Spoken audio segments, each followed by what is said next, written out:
Perennial plants that don't need deadheading.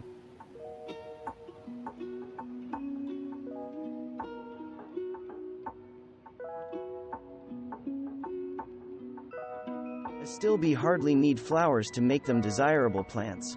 Their lacy foliage and carefree growing habit make them garden classics. The flower plumes start shooting up weeks before the flowers actually open and remain attractive weeks afterward. You can cut them back, if you prefer, or you can just leave them there until they die back on their own. USDA zones 4 to 8. Barrenwort is dainty and slow growing, but it grows where few other plants are happy, dry shade. Newer varieties come with colorful variegated leaves, for longer interest.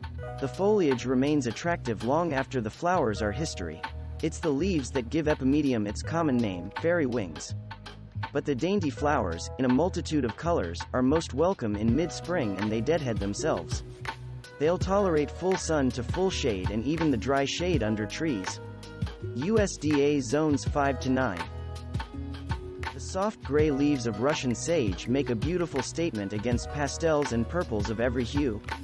The brilliant blue flowers seem to sneak up on you, starting as a faint tint, moving through brilliance and fading back to a soft blue. By the time they've fully faded, the season is over and you've had months to enjoy your Russian sage. USDA zones 5 to 9. One of the most attractive and adaptable of the irises. Siberian iris have the typical iris leaf blades, but unlike many of their cousins, Siberian iris leaves don't flop or scorch after blooming. The plants remain a contrasting form in the garden long after the blooms have faded. They can spread quickly in moist conditions and require division when they get crowded. In warmer zones they may re-bloom in the fall. USDA zones 4 to 9. Brunnera has delicate sprays of blue flowers in the spring, even before its leaves fill out. Newer varieties have wonderful variegated foliage. Jack Frost is particularly attractive and widely available. Brunnera eventually self-deadheads, but you can trim it back along with some of the earlier leaves, as summer heats up. New leaves will fill in even fuller. USDA zones 3 to 9. Tall sedum are easily one of the most self-sufficient plants for any garden. If they could defend themselves against deer, they'd be perfect. Sedum are late bloomers, but while they're waiting for their moment, they have thick glossy leaves and fill out in nice, chubby clumps. The flowers start out green, like a head of broccoli, and eventually finish off in shades of mauve. USDA zones 3 to 10. You'll recognize the leaves of Acanthus in Greek art and architecture. Bears' breeches are often referred to as architectural plants because of their height and classic connotations, but the purple and white flowers certainly hold their own against the foliage. They're sun-loving and drought-tolerant. They are also quite prickly, so be careful if there are small children around. USDA zones 5 to 11. Blue Star is an underused garden perennial. A lot of gardeners grow it just for the golden yellow color the leaves turn in the fall, but I like it for its pale blue flowers, graceful habit and interesting seed pods. Its one drawback is that it can get floppy or split open in the center after flowering.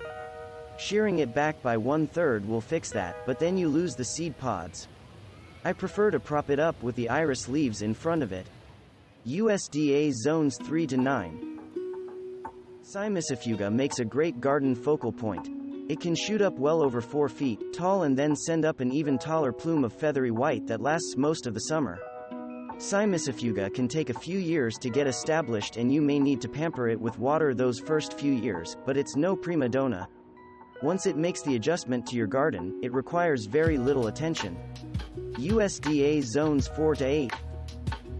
Baptisia is a North American wildflower, so you can expect it to be low maintenance. It now comes in yellow and bicolors, but it's the original violet-blue flowers that make the most striking effect in the garden. Baptisia is in the pea family and you'll see the resemblance right away in the shape of the leaves. If you leave the flowers to go to seed, they'll turn into pea-like pods that will dry on the plants and rattle in the breeze. As with Blue Star Amsonia, Baptisia plants can have a tendency to split open in the middle after flowering. Shearing them back will make them sturdier plants, but you'll miss the rattles. It's easier to simply plant them in the middle of other plants that will support them. USDA zones 2 to 9. There must be something about plants that send up flower plumes that makes them so low maintenance. Goat's beard has flowers that are very similar to Astilbe, but much larger. Plants can easily reach 5 feet tall. Goat's beard is a sun lover, but it does quite well in partial shade, and the flash of white certainly brightens things up and stays in bloom from early to mid-summer. USDA zones 3 to 7. Joe Pye Weed used to truly be a weed. You can still see it growing wild along roadsides. But its cultivated cousins are much better behaved and even more stunning. Gateway was the first to break through in popularity. It's a shorter variety, but there are many on the market now to choose from. The mauve mop-head flowers appear in early fall and carry on through the season, so there's no need to deadhead them. Use the tall varieties as a backdrop for your garden borders throughout the summer.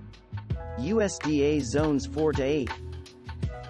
Not all Ligularia have spotted leaves like the photo at left, but most are grown for their foliage. The leaf shape is unique and other varieties have dark, purple foliage. But the tall yellow flowers are what give it the nickname, the rocket. Unfortunately, Ligularia needs a lot of moisture. It even makes a great bog plant. If you can make it happy, it will spread far and wide, but not to the point of being invasive. Trust me, there will always be some other gardener who will be happy to take your extras. USDA zones 5 to 8. Peony blooms are far too brief, but well worth it just the same. When they burst open in late spring, the fragrance carries throughout the neighborhood. Seed pods will follow, and unless they weigh down the plant, there's no need to remove them. The deeply lobed leaves will remain attractive for the rest of the season and makes a wonderful backdrop in the garden. USDA zones 3 to 8. Thanks for watching. Subscribe for more interesting videos. And please hit the like button for the YouTube algorithm.